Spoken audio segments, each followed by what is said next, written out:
पहलगाम की घटना के बाद जिसमें भारत के 25 और नेपाल के एक निर्दोष निहत्थे लोगों की आतंकवादियों ने गोली मार के हत्या कर दी, बहनों के माथे के सिंदूर उजाड़ दिए, 200 किलोमीटर हिंदुस्तान की धरती में पाकिस्तानी आतंकवादी आता है, पाकिस्तान के द्वारा पोषित फंडिंग किया हुआ आतंकवादी आता है, हमारे निर्दोष निहत्थे लोगों को मार के चला जाता है, बहनों के सिंदूर उजाड़ के चला जाता है। और उस घटना से पूरे देश में आक्रोश और गुस्सा है। आज भी लोग भूल नहीं पाए हैं उसको। उसके बाद भारत की सरकार सर्वदलीय बैठक बुलाती है, पूरी घटना की जानकारी देती है और फिर ऑपरेशन सिंदूर की शुरुआत भारतीय सेना के द्वारा किया जाता है। भारत की सेना ने अपना गौरव, अपना पराक्रम, अपना शौर्य, अपनी बहादुरी का परिचय दिया। पाकिस्तान में घुस के 9 आतंकी ठिकानों को ध्वस्त कर दिया, बर्बाद कर दिया। हम सेना के शौर्य को नमन करते हैं, उनकी बहादुरी को नमन करते हैं। भारत की सेना ने आतंकवादियों और आतंकवाद का समर्थन करने वाले उनके सहयोगियों को 100 से अधिक संख्या में मारा। यह जानकारी सर्वदलीय बैठक में सरकार के द्वारा दी गई। 100 से ज्यादा आतंकवादियों को, और यह भी बताया कि 21 आतंकवादी ठिकाने हैं। और सरकार ने कहा ऑपरेशन सिंदूर जारी है। मतलब साफ है, वो 21 के 21 ठिकाने ध्वस्त होंगे। वो जो आतंकवादी पाकिस्तान से आके हमारी बहनों के मांगों के सिंदूर उजाड़ के गए, उन आतंकवादियों का नाश होगा, उनको मारा जाएगा, उनको पकड़ा जाएगा। क्योंकि ऑपरेशन सिंदूर तो शुरू उस वजह से हुआ कि पहलगाम में आतंकवादी आते हैं, वो निर्दोष लोगों को मार के चले गए। लेकिन जब भारतीय सेना इतनी बहादुरी का परिचय दे रही थी, पाकिस्तान को उनके घर में घुस के मार रही थी, हमारे जो तकनीक का विस्तार है वो इतना प्रबल था कि हमने पाकिस्तान की तरफ से होने वाले ड्रोन अटैक्स को विफल किया, हवा में विफल किया, उनके एयरबेस सिस्टम को नष्ट किया, उनके ड्रोन्स को नष्ट किया। जब पाकिस्तान के द्वारा गुरुद्वारे पे हमला हुआ, राजौरी में हमारे एडीसी राजकुमार थापा जी की मृत्यु हो गई, हवालदार दिनेश शर्मा शहीद हो गए, अली शेख जी शहीद हो गए, सब इंस्पेक्टर इम्तियाज शहीद हो गए, पवन कुमार जी शहीद हो गए, राजस्थान के हमारे लाल शहीद हो गए।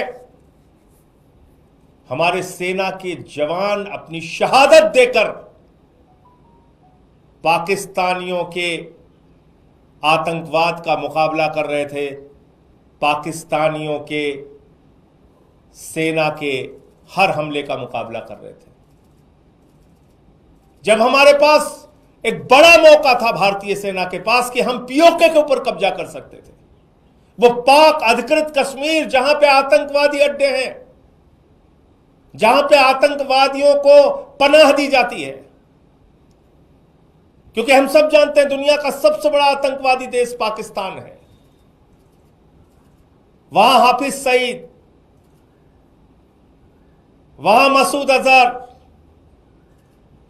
वहां ओसामा बिन लादेन भी था, आतंकवादियों के बड़े बड़े अड्डे। और जब मसूद अजहर के परिवार के लोगों को निशाना बनाया गया तो सेना के अधिकारी उनके अंतिम संस्कार में शामिल होते हैं। पाकिस्तान के सेना के अधिकारी आतंकवादी के परिवार के मारे जाने पे उसके अंतिम संस्कार में शामिल होते हैं। और अमेरिका के द्वारा प्रतिबंधित आतंकवादी वहां पे दिखता है।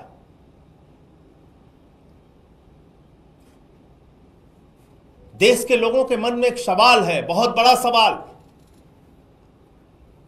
कि जब भारतीय सेना अपने शौर्य और पराक्रम का परिचय दे रही थी, इतनी बहादुरी से पाकिस्तान की सेना का मुकाबला कर रही थी, आतंकवादी अड्डों को नष्ट कर रही थी, पाक ऑक्यूपाइड हम कश्मीर पे हम कब्जा कर सकते थे, हम बलूचिस्तान में जो असंतोष है उसके कारण बलूचिस्तान को उनसे अलग कर सकते थे, उसी तरीके से जिस तरह से 1971 में बांग्लादेश को हमने अलग किया, 2 टुकड़े किए पाकिस्तान के।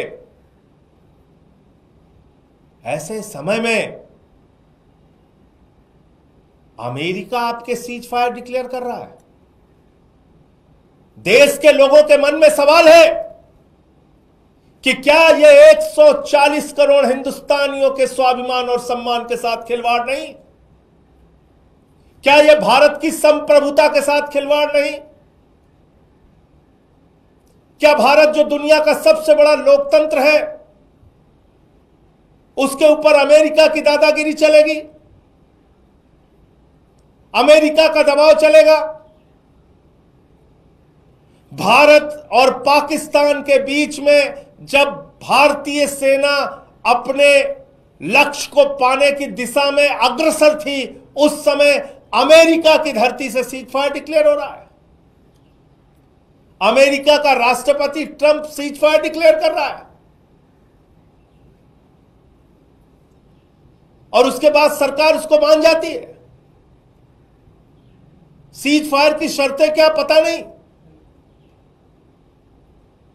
सीज फायर में वो 4 आतंकवादी 5 आतंकवादी जो पाकिस्तान से आए पहलगाम में, जिन्होंने बहनों के सिंदूर उजाड़े, उनका क्या हुआ? उनके खिलाफ कार्रवाई कब और कैसे होगी? पूरा देश आपसे पूछना चाहता है, प्रधानमंत्री नरेंद्र मोदी जी। भारत की संप्रभुता, भारत के स्वाभिमान और सम्मान के साथ खिलवाड़ करने की इजाजत किसी को नहीं है। भारत अपने फैसले लेने में सक्षम है और देश के प्रधानमंत्री से लेके कोई भी मंत्री हो या बड़े बड़े पद पर बैठने वाले लोग संप्रभुता की रक्षा का शपथ लेते हैं। इसलिए मैं कहना चाहता हूं, यह भारत की संप्रभुता पर एक प्रहार है। जब 78 वर्षों में हमारा एक ही स्टैंड रहा कि दोनों देश आपस में तीसरे देश की मध्यस्थता के बगैर बातचीत और फैसला लेंगे, तो अमेरिका की मध्यस्थता कहां से आ गई? ट्रंप की मध्यस्थता कहां से आ गई? और वो ट्रंप कह रहा है भारत और पाकिस्तान दोनों महान देश हैं। वो पाकिस्तान को महान देश मानता है। मोदी जी, क्या आप पाकिस्तान को महान देश मानते हैं? वो आतंकवादियों को पनाह देने वाला देश, वो आप भी उसको महान देश मानते हैं क्या? वो दोनों देशों को शक्तिशाली देश मानता है ट्रंप। आप पाकिस्तान जिनके यहां खाने के लिए मोहताज है, उनको आप शक्तिशाली देश मानते हैं।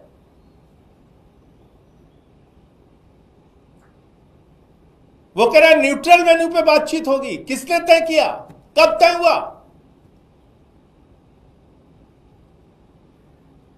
कहां यह फैसला हो गया? वो कह रहा है कश्मीर के मुद्दे पे भी बातचीत होगी।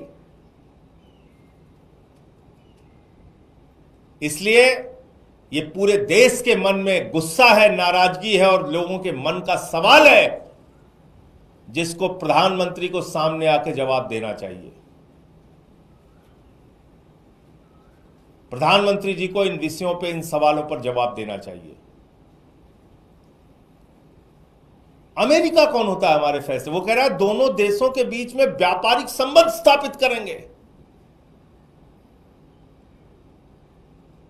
जो गद्दार देश 3 घंटे तक सीज फायर का पालन नहीं कर सका, उस गद्दार देश से आप उम्मीद करते हैं आप वहां के साथ व्यापारिक संबंध स्थापित करेंगे अमेरिका के कहने पर?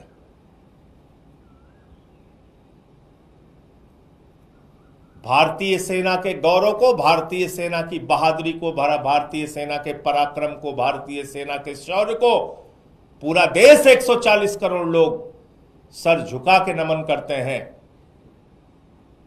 और जब हमारी सेना अपने लक्ष्य को प्राप्त करने के लिए पीओके हासिल करने की दिशा में, बलूचिस्तान को अलग थलग करने की दिशा में आगे बढ़ रही थी, उस समय अमेरिका के कहने पे, ट्रंप के कहने पे ये सीज फायर किन परिस्थितियों में और किस दबाव में हुआ, पूरे देश को इस बात की जानकारी प्रधानमंत्री नरेंद्र मोदी जी को देनी चाहिए। और इसके लिए सर्वदलीय बैठक बुलाइए और पार्लियामेंट का स्पेशल सेशन बुलाइए।